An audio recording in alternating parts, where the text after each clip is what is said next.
వరుసగా ప్రెస్ మీట్ల మీద ప్రెస్ మీట్లు పెట్టి మైకాసురుని లెక్క మాట్లాడి మన బాబు సార్కు ఉన్న దమాకంతా ఎట్టు పోయిందో సమజ్ అయితలేదు. మొన్నటిదాకానేమో బిల్ క్లింటన్ గురించి వాళ్ళకి సారు వెంచిన జ్ఞానం గురించి చెప్పిండు, మనం విన్నాం.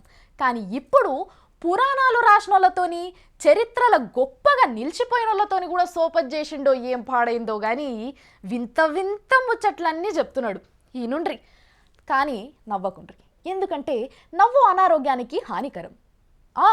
నవ్వు అనారోగ్యానికి హానికరం. అయ్యా సారు మొదలు పెట్టుండ్రిగా. ధైర్యంగా మాట్లాడుతున్నా, తెలుగు జాతి కోసం మాట్లాడుతున్నా. మాట్లాడు. ఎన్టీ రామారావు గారి దగ్గర పనిచేశాను, క్రమశిక్షణ నేర్చుకున్నాను. మరి మమ్మల్ని ఏం చేయమంటావు? మీరు నన్ను గాని ముందుకు నడిపిస్తే బుల్లెట్ మారుగా దూసగెడతా, అవినీతి పర రామబాణం సంధిస్తా. భారతదేశాన్ని అవినీతి భారతదేశంగా తయారు చేసే వరకు ఎన్టీ రామారావు గారి స్ఫూర్తితో, వెంకటేశ్వర స్వామి ఆశీస్సులతో పనిచేస్తాను తమ్ముళ్ళు. అది నా ప్రతిజ్ఞ. ఏం చేస్తావు ఎన్టీ రామారావు స్ఫూర్తితోటి? భారతదేశాన్ని అవినీతి భారతదేశంగా తయారు చేసే వరకు. ఇనుండ్రులా దేశాన్ని అవినీతి దేశంగా తయారు చేస్తారట. ఇంకా సారు తిరుపతికి తాగునీళ్ళు తీసుకొచ్చారు నేనే. ఆవు సారు, మీరు రేక ముందుకు తిరుపతి జనానికి నీళ్ళంటే ఎట్లుంటాయో తెలియదు. ఈ కష్టాలు చూసి భరించలేక సాయంత్రం ఒక పెక్కేసుకోవాలని, బాధలు మర్చిపోవాలని మద్యానికి అలవాటు పడి. ఏం తమ్ముళ్ళు, అది కూడా ఒకప్పుడు 20 రూపాయలు క్వార్టర్ బాటిల్ చీప్ లిక్కరు, ఇప్పుడు 100 రూపాయలు. అవునా కాదా? మంచిగా యాడ్ చేసినావు సారు. తిరుపతికి నీళ్లు తెచ్చినవో లేదో తెలియదు కానీ రాష్ట్రంలోకి మాత్రం కోటర్ సీసాలు తెచ్చింది నువ్వే.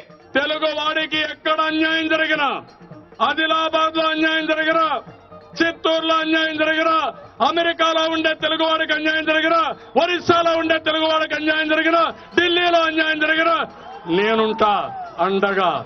ఎవరికి బాధితులక బాధ పెట్టినోళ్ళక? నన్ను ఎవ్వడు ఏమీ చేయలేడు. నేను నిప్పులాగా బ్రతిగా. అందుకనే సారు కాల్తవని జనం 10 ఏళ్ల గోలే నిన్ను దూరం పెట్టిండ్రు. విభజన జరగాలంటే సీమాంధ్రులను అందరూ ఒప్పుకోవాలి. కలిసి ఉండేందుకు తెలంగాణ వాళ్ళు ఒప్పుకోకున్నా సరేనా? కౌరవులకి పాండవులకు జరిగే యుద్ధం, కౌరవులు గెలిచారంటే ఎప్పుడు కూడా సమాజంలో న్యాయమే గెలుస్తుంది. అయ్యా మళ్ళేందో అంటివి? కౌరవులకి పాండవులకు జరిగే యుద్ధం, కౌరవులు గెలిచారంటే పాండవులు ఓడిపోయినరు, కౌరవులు గెలిచిండ్రా? ఏమైంది సారు నీకు? హైదరాబాద్ అభివృద్ధి చేసింది నేను, తెలంగాణను అభివృద్ధి చేసింది నేను. మళ్ళా మొదలు పెట్టినవా రామాయణం? ఇక ఉంటావు నాయన, నీకో దండం, నీ అభివృద్ధికో దండం, నీ పార్టీకో దండం. నేను వాస్తవాలు మాట్లాడుతున్నా.